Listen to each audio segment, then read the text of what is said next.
People don't buy what you do, people buy why you do it. And especially if you are into any of the self improvement markets, like if you're a coach, consultant, trainer, author, speaker, or even if you're self improvement related markets where you're selling commissionable products, building teams, if you're into health products, network marketing, insurance selling, financial products, something like that, then the origin story becomes very, very important for you. Origin story is also very important if you are into any kind of non commodity based services. So if you're in a services line where you're doing project work, and your buyer has to trust you with their investments, also with their key projects, they're looking to form a long term relationship with you, then your origin story becomes very, very important. So should you necessarily have an origin story? In what kind of businesses is it relevant? What is a good origin story, and where should you place your origin story in the sales pitch? Because people buy the origin story. We are going to be talking all about that in this video. Welcome, my name is Dr. Rajat Sinha, medical doctor turned sales strategist, and today I want to share with you from my own experience. First of all, I started doing selling health products, which is network marketing, selling health products right from medical college days. And when I used to meet people at that point, I did not have an origin story because I was just doing network marketing for pocket money. And I did have a very solid belief that the medical ecosystem is going to become unsustainable, because I'd seen from my mentor, he had shown me reports from America that the medical system and all of this medical healthcare is going to become unsustainable cost wise, because everything that happens in the US is going to happen in India in 20 years. And I truly believe that from what I saw, plus being inside the medical system, I felt that this is unsustainable, because I was in a government medical college, and a lot of the treatment that the government had to provide, the personnel, was basically at the government's cost. And I was seeing the problems that people are having managing budgets and still trying to do the best they could for the patients. And then I realized, okay, if the patients have to pay for this kind of healthcare, how much is it going to cost? It is absolutely going to become unsustainable. So today, if you see in the US, even the insurance-based medical healthcare is becoming quite unsustainable. So my origin story at that time was very simple. Hey man, I'm a medical doctor. I believe that in 20 years' time, the medical healthcare system is going to become unsustainable. So self-administered healthcare and wellness care should be the norm. That was my simple origin story. It was not very, very emotional, did not really strike to a lot of people at the same time, because most people are not really visionaries. So I had very low closing rates, but hey, I had an origin story, and I learned to use my origin story at different points. Later, when the business didn't really work, I actually ended up working with services startups. And I realized that both of the companies that I worked with, the founders, when they actually went to meet with their clients, they would actually start with, hey man, we started off in college, and now we have this dream, and we are building the startup, and these are services we are providing because we feel we can add value. And I felt, why are they doing that? Because it has no relation to the actual project work that we are going to be doing. And now, after going very, very deep into marketing and studying all the greats, now I realize what is the value. That people don't really buy what you do, people buy why you do it. So what is the best type of origin story? Whatever is your personal experience, whatever is your personal why that you feel is the best why. Don't try to sugarcoat it. Don't try to add unnecessary industry jargon, industry projection and stuff over it. Not really required. It has to be a little more of an emotional connect, because to be honest, all of these businesses are very difficult businesses to do. If you're in a services startup, very difficult to do. If you're selling commissions, selling products, healthcare, financial products or something, very difficult businesses. Coaching, consulting, very difficult business. Okay. So something that is keeping you going in spite of the difficulties that you're absolutely likely to face. So what is it that is keeping you going? Okay, and just be very honest with that. In my case, I was very honest. I was a new 20-year-old, 19-year-old that was selling health products. I didn't really have a lot of clout in the sense of life experience in the market, and my mentor told me that you are a medical student, which is great. You have an admission in India's number 2 ranked medical college. Amazing. That gives you some credibility. But remember, most people are looking for life credibility, which is people who have lived life. They've had some situations in life, so they can relate on that. So you will not have that kind of credibility. But remember, just go with the intention. Just say, man, this is what I feel, and I'm in the medical industry, and I'm trying to do this for the sake of that. Okay, and that's what I went with, and it worked fine. I mean, it gave me a little bit of leverage in the market, gave me experience. Didn't really give me a full-time income at that point, but it really helped me to connect with myself and bring 100% of me in every sales call at that point. And later, that really helped me in becoming a sales master in my jobs and my businesses. Okay, so now origin story has to be necessarily something that prompted you to go ahead and and do this business. If you got into a healthcare business because you fell sick and you had a horrible time, you realized you could not trust the medical industry, and that's why you got into the healthcare business. That's amazing. That's a good origin story. If somebody in your family fell sick, no problem. That's a good origin story. If you're in the financial side, what is it? What are the news articles? What is something happened in your family? What something happened when you were growing up? What is it that told you that money is important and financial planning is important? What is it that told you that, man, I need to protect myself? And when it comes from your heart, man, this is the reason that I feel that I am doing it and I want to take this message to other people. That is the origin story that's going to work. Okay. Now let's go to where do you place the origin story. Most important. That is the topic of the video today. And a lot of people are following, I feel, a outdated mechanism, which is when you start meeting a person, you just slap on your origin story right up front. Okay. And in some cases that may not be the best idea. In some cases, you just split test it. But I see that a lot of people are opening their one-on-one sales calls, especially with their opening story. Hey, my name is so and so. This is why I'm doing it. Now, why is it not really relevant in a one-on-one sales call? Because a one-on-one sales call is a two-way interaction. Okay, if you're sitting in front of somebody in their drawing room, or if you're sitting in Zoom in front of somebody, what happens is there are two people sitting over here, and if you start speaking first, then what happens is that gives a chance to the person to sit back as if they are viewing a movie, as if they are the viewer and you are the dancer. And then it just changes that posture. And the second thing is they're going to start asking questions first. Okay. In the Mad Money sales script that we teach at Startup Frat, you are the ones who should be asking the questions first. Okay. So right at the get-go, it screws up the posture. Okay. So what you got to do is do not start with your origin story. Whoever starts speaking first is the person who loses the posture.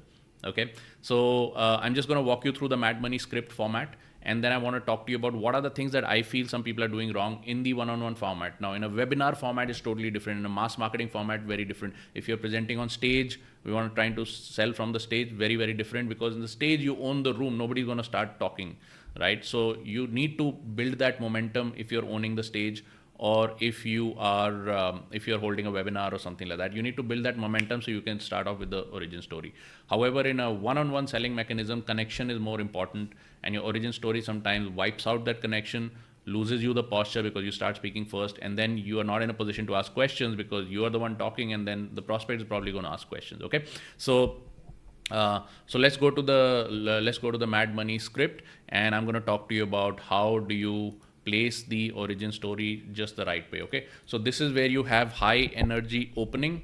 HEO is where you have the high energy opening. You start with some high energy opening, welcome the person to the call or to the meeting, or thank the people for inviting you to their drawing room or something like that. And this is where people usually start with their origin story.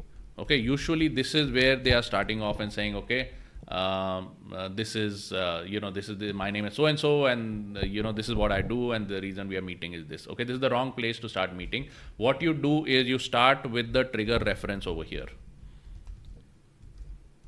Okay, trigger reference over here. What is the trigger reference? What is the reason that they agreed to the meeting? Now, you may have made the cold call, you may have done the follow-ups, you may have sent a bunch of emails and WhatsApps in automated fashion or something, and they may have agreed to a meeting.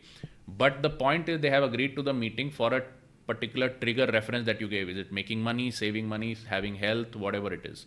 Okay, becoming a better parent, life coaching, healing. Okay, so trigger reference. So you say, hey man, we spoke about last time and you said that you're interested in making money. Now what you're trying to do over here is, even if you have done a lot of cold calls and even if you have been pushing and getting this meeting organized, then over here you want to turn the posture around and you want to start asking questions to the prospect. So you're going to say, hey man, we agreed that we're going to meet for some of your health reason. What is the number one health reason that you probably have? Or what is the thing you told me about your weight loss that you actually interested you to take this meeting? Okay, and then they're going to say, well, you're the one who called me, but yeah, when you said that it's about, let's say, diabetics losing weight, how can a diabetic lose weight properly? That's what interested me. So now you have asked a question, they've answered, the posture is with you. Okay, so you start with the trigger reference, then you start with the frequently asked questions, which is all the who, what, when, where, why, and all that. So we've given that in a different video. I won't go into all of the questions. What, why. You start with why, of course. The first question is why, and then you have what, and then you have how and all of that. Now what happens is that once you have asked all the who, what, why, who else have they worked with, okay, who else is also very, very important. Who else have they worked with? Now this whole Q&A has given you a very good idea of the prospects situation. As you can see, this whole Mad Money script is arranged in the form of a clock. You have 12 o'clock, 1 o'clock, 2 o'clock, 3 o'clock, 4 o'clock, 5 o'clock. Okay, so by 5 o'clock, by 5 o'clock, you've got a good idea of what is the prospect's problem, why are they facing the problem, why do they want to solve it, what is the pain behind the problem, and what is the cost of that pain behind the problem, what is the financial cost, what is the emotional cost. Now you got all of the problems, and even you may have actually elicited some problems they didn't realize. So now you got this problem stack, you got this pain, you got all of this going on, you got their backstory first, what is happening in their life. And over here, in a one-on-one situation, this is where you can plant your origin story. Okay, this is where you can plant your origin story. Okay, right about at the 6 o'clock mark. Right about at the 6 o'clock mark, which means if you're having a consultation call for 30 minutes, right about at the 15 minute market where you're going to start your origin story. Now you're not going to go for 5 minutes with your origin story, because you see half of the consultation call is already over. So you have very little time. You got to go into the closing sequence. So you're going to say at this point, you're going to say, hey man, thank you so much for sharing your pain and your problems with me. Not only does it mean a lot that you are going through this pain, but it means a lot that you trusted me to share this with me. So I truly respect you, and I love you. Thank you for it. Okay, so this is where you're going to just have that connect, because now they're in an open situation, they've shared some of their vulnerabilities, etc., and you're going to edify them up. You're going to say, listen man, I don't know of a single person who has gone through the pains that you have and is still staying on the ground, and you're still positive about it, you're still seeking help, and I truly respect you for that. Okay, and I really love you for trusting me to share with all of these things. Okay, boom, you got the edification, you got the connection. And then what you're going to do is you're going to say only the part of your origin story which resonates emotionally with what emotion they're going through, because different people have different reasons why they're doing things. So your story is not going to really match everybody's story because everybody has a different story, everybody has a different situation. So in their particular situation, if they're facing that, I feel deep inside, I feel fear, I feel less than, I feel like a failure, or I feel that I can never be successful, or I feel I can never lose weight, or I feel embarrassed when I'm overweight and I go out. I feel embarrassed if I'm not making enough money and I go out. So what are some of the core emotions that people feel if they're not able to perform on their health front, on the family front, on the money front? Same 2 or 3 emotions. You have fear, you have anger, you have resentment, embarrassment, feeling less than, feeling like a failure, feeling like an imposter. Okay, the 5 or 7 things that actually people feel. Now you're going to go into your origin story, and you're going to say, my reason for doing this, I'm also in a very similar situation like you, and the reason I'm doing what I'm doing is because, just take the part of your story where you feel the same as they are. Just take the part of your story where you feel the same as they are. Okay, and in my case, like I said, my story would not resonate very well with people because it was a future-paced story where, oh, this is happening in America, it's going to happen in India, so I'm doing this business. Very few people really at an emotional gut level resonated with it.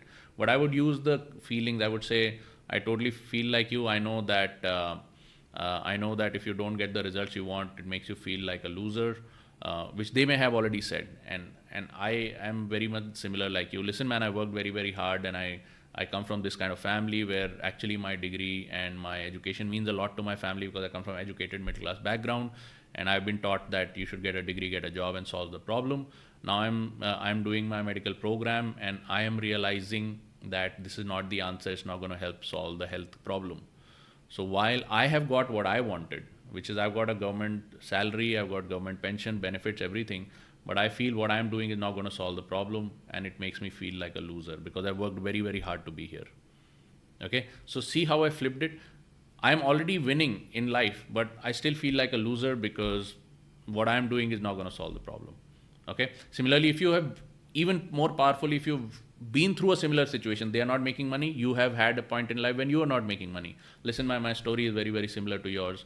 See, back in 2014, this was happening in my life, and this happened, and I went broke, and I truly felt like a loser. Okay, so the fact that you're in this position, you're still standing, you're still sitting in this meeting with me, and you're still asking me for help, and you're still giving me the opportunity, you're trusting me, giving me the opportunity to serve you. In my mind, you're a champion, and I'm going to do my best to serve you. Okay, health, same thing. People feel embarrassed, people feel less than just because they're overweight, they feel they're not good enough. You go back to your story where you didn't feel good enough, and you say, man, this is what happened in my life and I felt not good enough. So I truly understand that feeling. See, you may have had a different health issue, you may have had a different story why you're in the health business. Okay, in my case, I would say you're overweight or you have diabetes, you feel not good enough. Listen, man, I have this problem that I have worked my whole life to be in this situation. I feel that my being a medical doctor is really not going to solve the problem, and truly I feel that I'm not good enough. Okay, I have problems in my college, I'm not performing very well because I'm truly not connected with that industry, and because of that I truly want to help you in the best way that I think I can. Okay, is it okay if I can share some ideas? And then they will say okay, and then boom, you go into the closing sequence. Okay, so I feel that in a one-on-one call, the best place to put the origin story is right around the halfway mark. Just probably give it a couple of minutes so that you can connect. So if the call is for 30 minutes, you're going to start at 13 or 14-minute mark. If the call is 45 minutes, you're going to start at roughly 19-minute mark. So it gives you 2 to 3 minutes. By that time, you're entering the half of the call, and your closing sequence should start. Okay, which is whole another video. How much time should you leave for the closing sequence? I feel almost 40-50% of the time goes in the closing sequence. Okay, so closing sequence, very, very important. So you want to finish your origin story right before you enter the closing sequence, and this I feel is the best place to place your origin story when you're doing one-on-one sales. Okay, so that's it from my side. Hey man, I've given a link below. If you can just go ahead and buy my book, which is Nil Negotiation Selling. A lot of people who have read it say it's the Bible of sales. Nothing like this exists in the marketplace, because very few people who've done super tactical sales, they have actually gained in experience so much that they don't write tactical books anymore. But I've written a tactical book that's going to really, really help you. So just go ahead. There'll be a link right below. You can just go ahead and grab the book. And I look forward to seeing you in the next video. By the way, please make sure to share this video, subscribe to the channel, probably put a comment below. That'll really help me get these videos to more people. And that way, we'll be even. If you think I'm giving you a lot of value, let's be even, and just share this video, put a nice comment, subscribe to the channel. Thank you very much, man. Bye-bye. See you.